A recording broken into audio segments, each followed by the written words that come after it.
Roxanne Perez walked into the Judgment Day clubhouse in Paris and gave Liv Morgan everything she wanted to hear. She apologized. She said Liv was right. She brought back the code. A win for one is a win for all. And for a second, it looked like Roxanne was falling back in line. She wasn't, because the moment Liv accepted that apology, Roxanne planted Raquel directly in her path.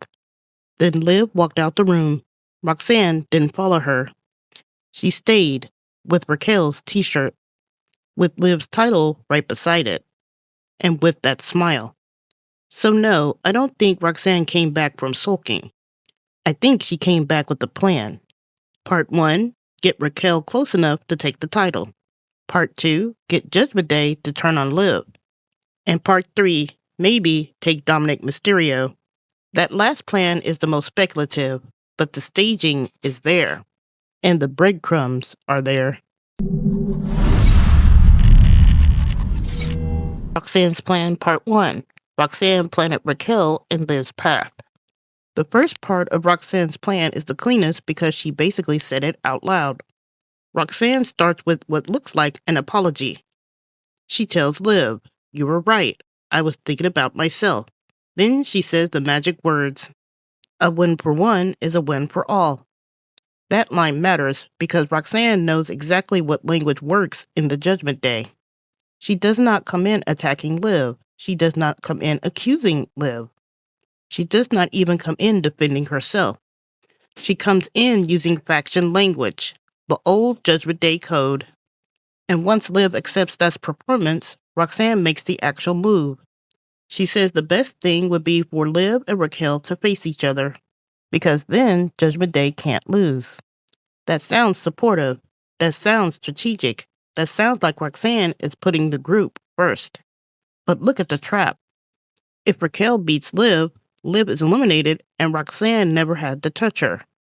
If Liv beats Raquel, then Liv just beat one of her own people while chasing a second championship. Either way, Roxanne creates conflict between Liv and Raquel. That's why this moment matters. Liv thinks Roxanne just came back into the family, but Roxanne may have just used the family code to put Raquel in front of Liv. That was not Liv's idea, that was Roxanne's move. And this is not happening in a vacuum. Raquel has already been framed as more than Liv's backup. The WWE gave Raquel a solo video package asking who she would challenge. Commentary opened the door to Raquel choosing Rhea or Liv. And after SmackDown, where Raquel confronted Liv, that choice is not theoretical anymore.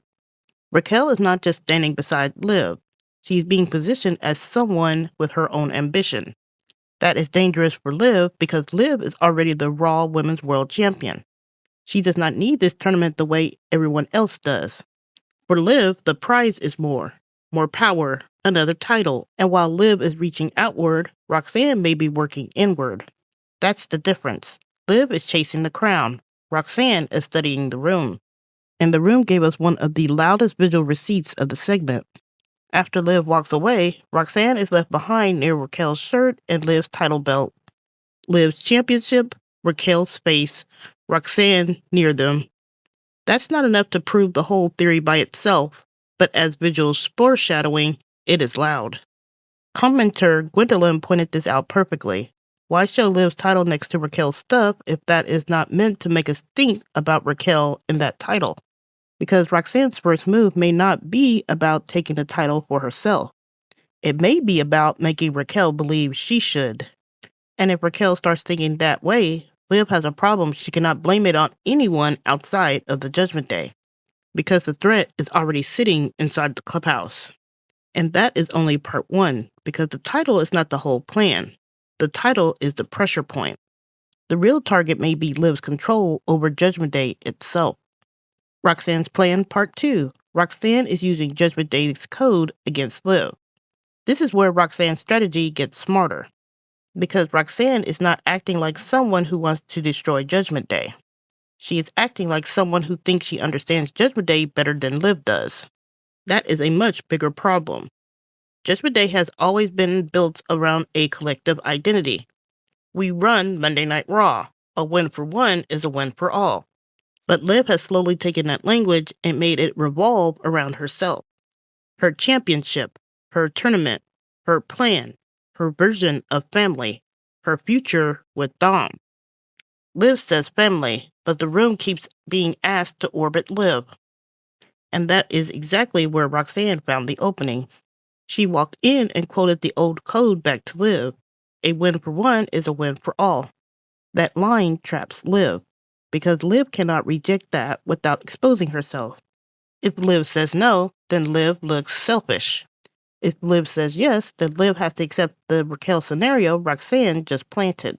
That is why this is such a good move. Roxanne did not challenge Liv's leadership directly. She made Liv prove whether her version of family is real. And then Roxanne stayed behind. This is the part I keep coming back to. Liv says, "Come on, Roxy." Roxanne smiles and says she'll catch up, but she does not go. If this was just about Roxanne being forgiven and brought back into the fold, she would have walked out with Liv. She did not. Liv left. Roxanne stayed. Raquel stayed. The camera stayed. That is a choice. And it fit what we already saw before Paris. On SmackDown, Roxanne was absent. Liv said she was sulking. JD McDonough defended Roxanne. Dom said nothing. Then Roxanne comes back on Raw smiling, polished, and ready with the exact words she needed. That does not feel like someone who just recovered emotionally. That feels like someone who recalculated. She did not come back recovered. She came back prepared. The room is not moving cleanly through Liv anymore. It's starting to move around Roxanne. That's why Liv should be worried. Because Roxanne does not have to tell Judgment Day to turn on Liv. She only has to make Liv look like the one who turned on the group first. And that is much worse. But there is one more layer. Because if this was only about Raquel and the title, the WWE would not keep staging Roxanne, Liv, and Dom the way they do. That brings us to the most dangerous part of the theory, the person Liv keeps trying to hold on to. Roxanne's plan part 3, Dominik Mysterio, is the question Liv does not want asked. This is the speculative part, so let me be clear. I'm not saying the WWE has confirmed anything between Dom and Roxanne. I am saying the WWE keeps filming this triangle in a way that makes the question impossible to ignore. And the question is simple. Why does Liv keep physically placing herself between Dom and Roxanne? Once can be a coincidence, twice can be blocking. But when it keeps happening, it becomes part of the story language.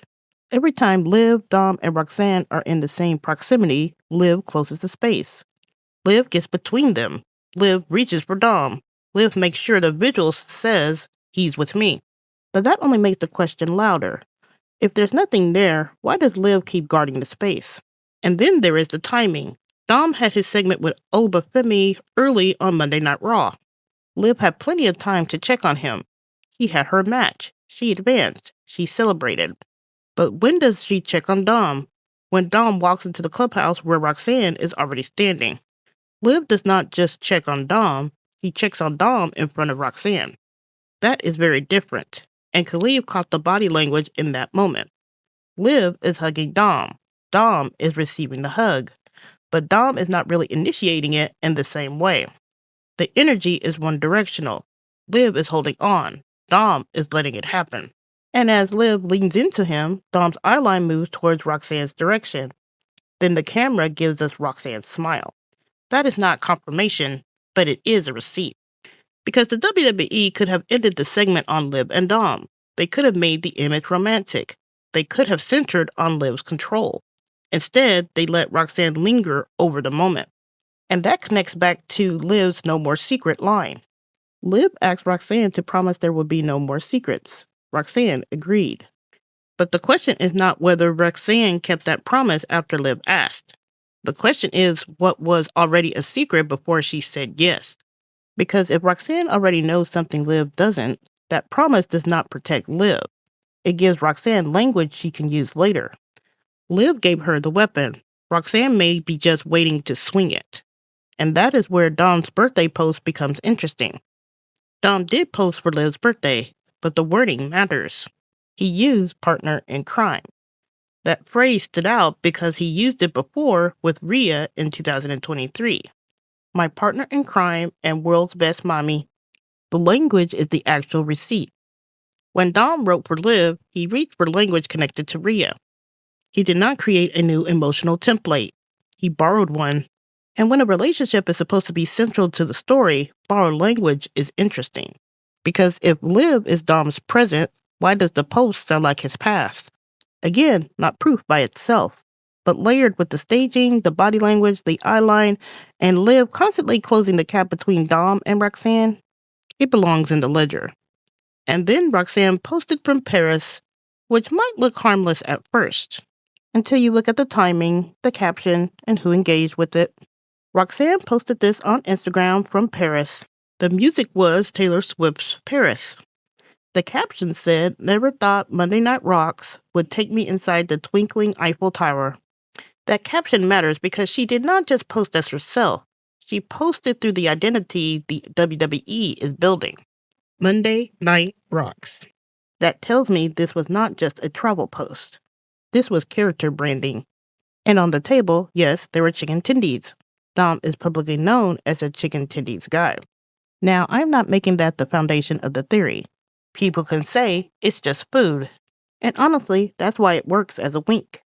I am not saying anything. I am just telling you what was on the plate. Now, the stronger receipt is not just who liked the post, because Raquel and Liv liked it. And honestly, that makes it more interesting, because if this post is a wink, if this is one more Dom-coated breadcrumb from Roxanne, then Liv liking it becomes part of the point. Liv is engaging with the very thing she may not understand yet. And that has been the pattern of this story. Liv hears Roxanne say the right words and thinks Roxanne is back in line. Liv sees Roxanne smile and thinks she still has control. Liv likes Roxanne's Paris post without realizing the details may be pointing somewhere else. Because yes, there were chicken tendies on the table. And no, chicken tendies by themselves are not proof of anything. But Dominik Mysterio being the chicken tendies guy is part of his public character language. That is why it sticks out. Not because nobody in the world eats chicken tendies, but because in this specific story, with these specific people, after weeks of Dom-coated breadcrumbs around Roxanne, it becomes another wink. The same way the purple bandana stood out, the same way the cholo shirt stood out, the same way Liv constantly placing herself between Dom and Roxanne stands out. Any single one of these you could wave off, all of them together, you start writing them down. So I'm not saying the chicken tendies prove Dom and Roxanne are together. I'm saying Roxanne posted from Paris in full Monday Night Rocks mode with a detail that points back to Dom's aesthetic, and Liv liked it. Liv may be liking the breadcrumb without realizing it's a breadcrumb. And if part 3 of the plan is Dom, this post belongs in the file. The nuggets aren't the case. They're the wink. So here's the full case. She planted Raquel in Liv's path. She remained in the room with Raquel's picture, Liv's title nearby, and that smile on her face. And then she posted from Paris in full Monday Night Rocks mode. That is the pattern. Roxanne is not moving like someone is sulking. She is moving like someone who knows Liv has overextended herself. Liv wants the Judgment Day to revolve around her. But Roxanne may have realized something Liv has not. You don't have to beat Liv directly if you can just make everyone else around Liv stop choosing her. That is the 3-part plan. Use Raquel to threaten the title, use the Judgment Day code to expose Liv's selfishness, and use Dom as the emotional crack Liv cannot ignore. And maybe that is why Roxanne smiled when Liv walked away. Because Liv thinks she still owns the room, but Roxanne stayed in it.